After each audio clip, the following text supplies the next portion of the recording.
लेकिन आज मैं फिर कहता हूँ at the cost of repetition कि आज हमने इस मुल्क को बचाना है।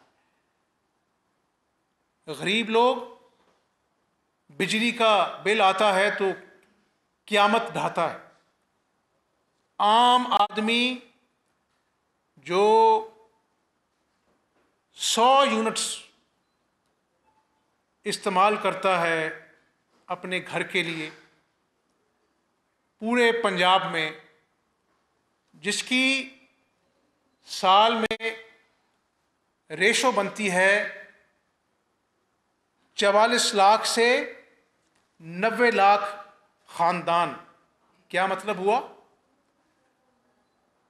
एक ख़ानदान के 6 फ़र्द भी आप शामिल करें तो 5.5 करोड़ सूबे की अवाम, यानी सूबे की अवाम जो उसका जो सबसे गरीब तरीन जो तबका है वो, और आधी आबादी सूबे की।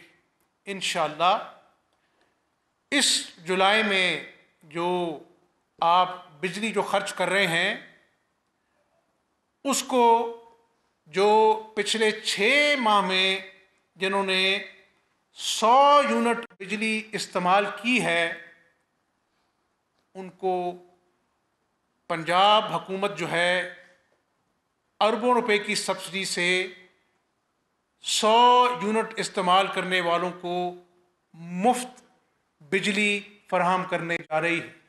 यानी इसका क्या मतलब है कि आज के बाद 100 यूनिट इस्तेमाल करने वाले घरेलू सार्फिन को इंशाअल्लाह बिजली का बोझ उठाने की फ़िक्र जो है उससे आज़ाद हो जाना चाहिए। और ना सिर्फ ये,